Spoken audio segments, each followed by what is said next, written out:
할렐루야. 해피 뉴 이어. 복된 새해, 행복한 한 해가 되기를 간절히 축복하며 12월 28일 월요일, 오늘도 하나님의 말씀을 함께 묵상합니다. 미가서 6장 9절로 16절입니다. 여호와께서 성읍을 향하여 외쳐 부르시나니 지혜는 주의 이름을 경외함이니라. 너희는 매가 예비되었나니 그것을 정하신 이가 누구인지 들을지니라.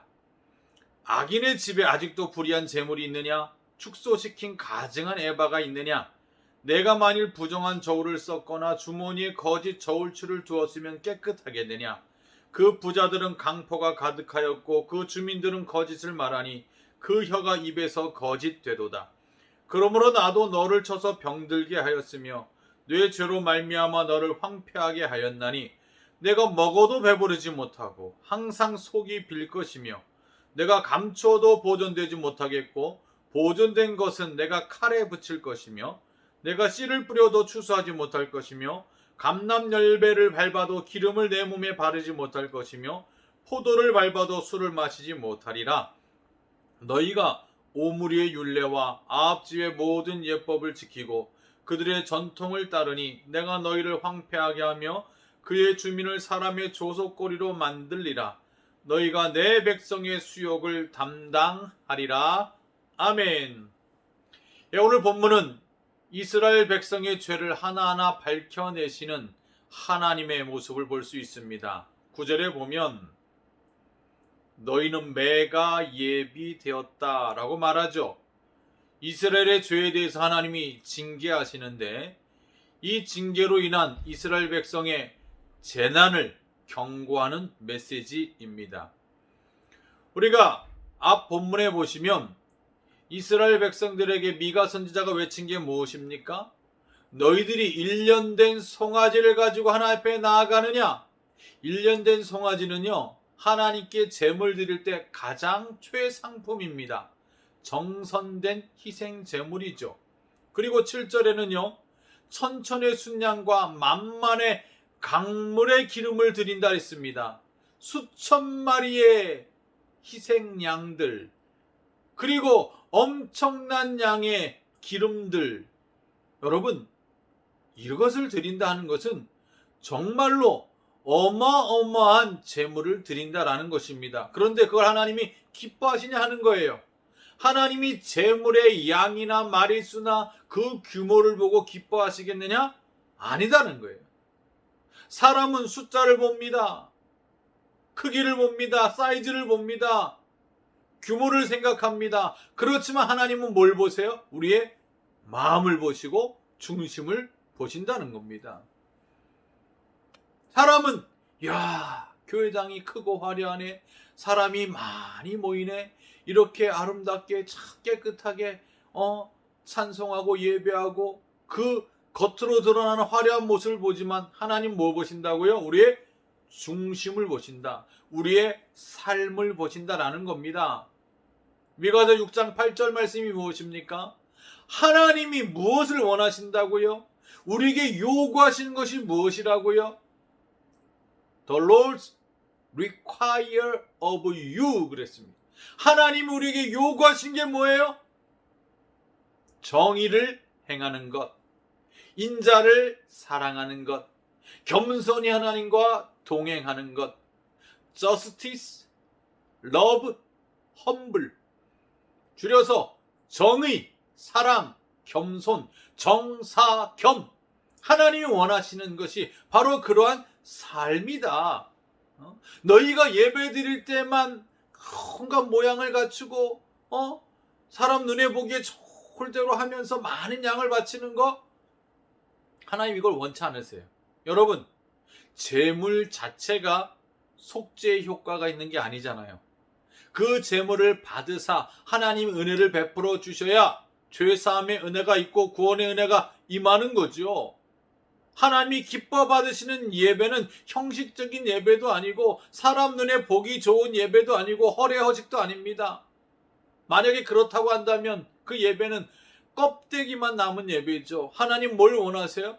우리의 마음이 하나님 앞에 자복하고 통회하는 그 마음, 회개의 심정 가지고 하는 예배. 하나님, 내가 죄인입니다. 나를 용서해 주세요. 내가 죄 가운데 살았습니다. 하나님의 은혜가 아니면 살 수 없습니다. 나를 용서해 주세요. 살려주세요. 회개의 심정 가지고 나올 때 하나님 그 예배를 기뻐 받으신다라는 거예요. 곧 하나님은 예배당 안에서 드리는 이 규모의 예배가 아니라 내 삶에서 하나님이 기뻐 받으신 삶으로 드려지는 그 삶. 그게 뭐예요? 삶으로 드리는 예배 아닙니까? 삶으로 드리는 예배가 하나님의 기쁨이 되어야 교회에서 예배 드리는 그 예배를 하나님이 기뻐하신다라는 것입니다. 사랑하는 성도 여러분, 그렇다고 한다면 우린 교회 안에서만 예배의 성공자가 되어서는 안 됩니다. 정말 중요한 것은 어디서요? 삶의 자리, 삶의 현장, 여러분의 가정과 일터와 여러분이 머무는 그곳에서 하나님이 기뻐하시는 삶의 예배자가 되기를 하나님이 바라신다라는 겁니다. 교회 안에서만이 아니라 교회 밖에서 참 예배자가 되셔야 돼요. 교회에서 은혜를 누렸으면 교회 밖에서 여러분의 삶이 하나님께 영광이고 이웃에게 행복이 되어야 합니다. 교회에서 받은 은혜를 어디서 펼치셔야 돼요? 내가 머무는 삶의 자리에서 정말 내 신앙은 이 땅의 일터에서 삶의 자리에서 펼쳐지는 신앙의 무대가 되어야 되고 신앙의 경연장이 되어야 합니다. 그렇지 않으면 하나님 기뻐 받으시지 않는다. 왜? 하나님은 불의한 재물, 가증한 에바 기뻐하지 않아. 에바라는 것은 곡물을 재는 단위입니다. 야채 살 때 한 근, 두 근 하지 않습니까? 그 근수를 말하는 거죠. 근데 근수를 줄여입니다. 속입니다. 저울도 속이, 부정한 저울, 거짓 저울주, 저울을 속여서 부당하게 이득을 취하는 것, 돈 되기만 하면 부정한 방법을 동원해서 부를 축적하는 이 행위를 하나님 미워하세요. 그 엄청난 부를 가지고 수천 마리 양을 드리고 수만의 기름을 드린다고 하나님 기뻐하시냐? 아니다. 그 예배 나 싫어한다. 하나님은 우리의 삶이 거룩한 삶이 되길 원하고 우리의 삶부터 하나님 기뻐 받으시는 삶이 되길 원하세요. 하나님 앞에 가증한 삶을 살아가는 거 하나님 받지 않으세요. 9절에 보니까 오므리의 율례와 아합 집의 모든 예법이라 그랬어요. 오므리, 아합, 왕의 이름입니다. 왕 중에서도 최악의 왕입니다. 하나님의 말씀을 떠났습니다. 가장 타락한 왕들입니다. 배교와 우상 숭배의 대명사가 되는 대표적인 이름이 오므리 왕과 아합 왕입니다.